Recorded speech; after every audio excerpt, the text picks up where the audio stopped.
Hoy voy a contarte una historia sobre estoicismo. Recuerdo cuando acabé mi primera etapa del viaje alrededor del mundo. Fue en marzo.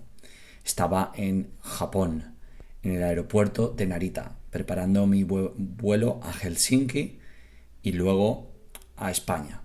Planifiqué para estar en el aeropuerto.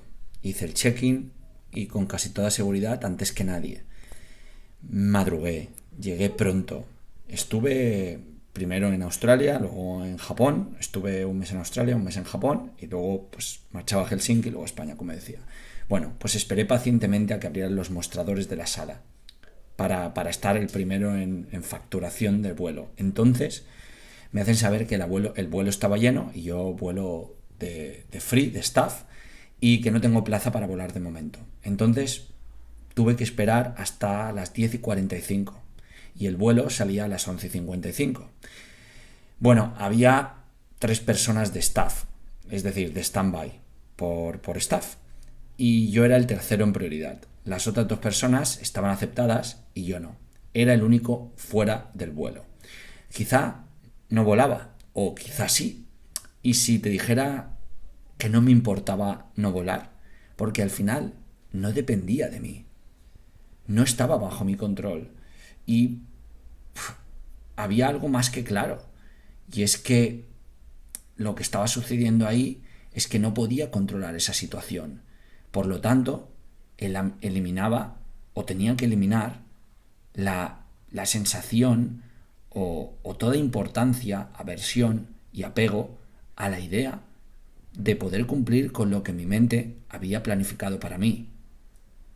Entonces, para mí, eso me dejó una lección muy importante. Estoy hablando del año 2018. Esto fue en febrero, a final de febrero o principio de marzo de 2018. Y esto me dejó una lección que he ido fortaleciendo desde entonces. ¿Qué puedo controlar y qué no puedo controlar? Es la clave. Es decir, la dicotomía del control de Epicteto. En Japón, pues encontré muchos momentos inesperados, porque en febrero es pleno invierno y no venía con ningún mapa ni nada planificado. No me gusta planificar o ver qué es lo que va a pasar. Lejos de yo planifico que voy a ir allí y lo que pase, no lo. O sea, yo digo, me voy a Burning Man y planifico absolutamente nada, solo el llegar. No qué tiempo va a hacer, qué va a pasar, con quién voy, que fluya. En Japón, como decía, encontré muchos. En ese entonces recuerdo que encontré muchos imprevistos. No poder alquilar una bicicleta para pasar por la ciudad, templos sagrados cerrados, lugares que no he llegado a encontrar, incluso lugares en los que no me han dejado acceder por tener tatuajes, eh, como los onsen, los baños más locales en medio de la ciudad.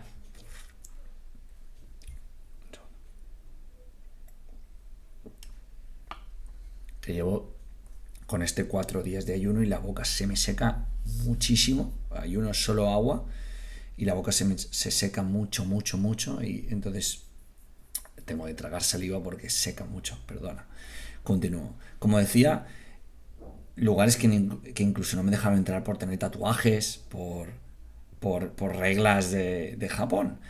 También responsabilidades profesionales que aparecieron sin avisar. Estar trabajando, recuerdo en ese entonces, Madrid, México, en un proyecto que era con México. Entonces estábamos en conexión Japón, Madrid y México. Los horarios eran para mí de otro mundo porque tenía que levantarme como a las 4 de la mañana para reunirme. Bueno, pues eso, responsabilidades profesionales y además que eran mis compromisos solucionar. Fuegos que apagar día a día. En Australia anterior, un mes antes de Japón, pues también os encontré un montón de esos imprevistos. Al final son obstáculos que imprevisiblemente encontramos todos en nuestro día a día, como también sigo encontrando hoy, un año no, 2 años después. Al final no es solo cosa mía por estar en este país o en el otro. Sucede a cualquiera, ¿verdad? Te sucede a ti, me sucede a mí, ya estés en tu casa o comprando el pan. Lo interesante de todo esto es darte cuenta que no puedes controlar lo que no puedes controlar. Entonces, ¿qué no puedes controlar? Para entonces aceptarlo y amarlo. amor fati, e inmediatamente trabajar en lo que sí puedes controlar. Uno de los mayores problemas que sufrimos hoy, nosotros las personas, es intentar controlar aquello que está fuera de nuestro control. Esto no es nuevo, ya lo decían Séneca, Epicteto, Marco Aurelio o otros filósofos que han venido antes y después. ¿Qué puedes controlar? Esta es la práctica, este es el ejercicio interesante. Haz una lista de todas las cosas que no puedes controlar.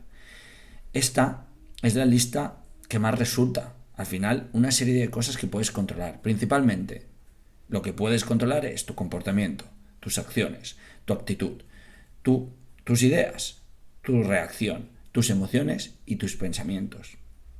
Es algo complejo al principio, no puedo negarlo, pero con un buen entrenamiento darte cuenta de qué puedes controlar y qué no, y trabajar por intentar dominar y ejercer control solo y únicamente sobre aquello que sí puedes controlar, es un gran paso. Sobre todo para llevar una vida sin miedos, sin frustraciones, sin ansiedad, sin estrés y sin tristeza. Porque lo que importa no es lo que no puedes controlar, donde casi siempre centramos nuestras energías, esperanzas y deseos. No, lo vital es depositar todo en lo que podemos llegar a dar, en mejorar cómo percibimos, reaccionamos y solucionamos a todo lo que sí podemos controlar. La otra lista es qué no puedes controlar. Otra lista interesante son las cosas que no puedes controlar. Una lista que deberías hacer y deberías tener, tanto la que puedes controlar como la que no, siempre presentes para ir añadiendo las cosas que se te vayan ocurriendo, que vayas viendo a raíz de lo que vas viviendo día a día en tu profesión o fuera de ella.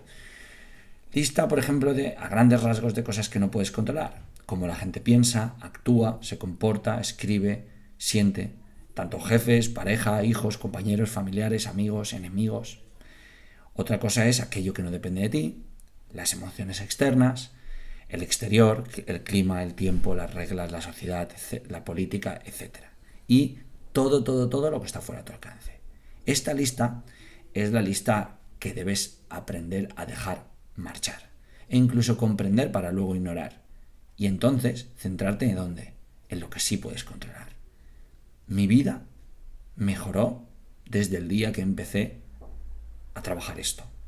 Gracias a la introducción al estoicismo, luego vipassana y finalmente experimentando y ejercitando cada día como he hecho antes, durante y después del experimento 50 días de vida estoica, que puedes acceder a la guía completa de cómo vivir como un estoico en el mundo actual de más de 11.000 palabras y de más de 50 vídeos aquí en la descripción del vídeo. Espero que te haya servido. Cuéntame tus pensamientos, comparte tu lista de qué puedes controlar y qué no puedes controlar en los comentarios y aporta, suma, da un like o comparte y sigamos viviendo despiertos y bailando con el momento.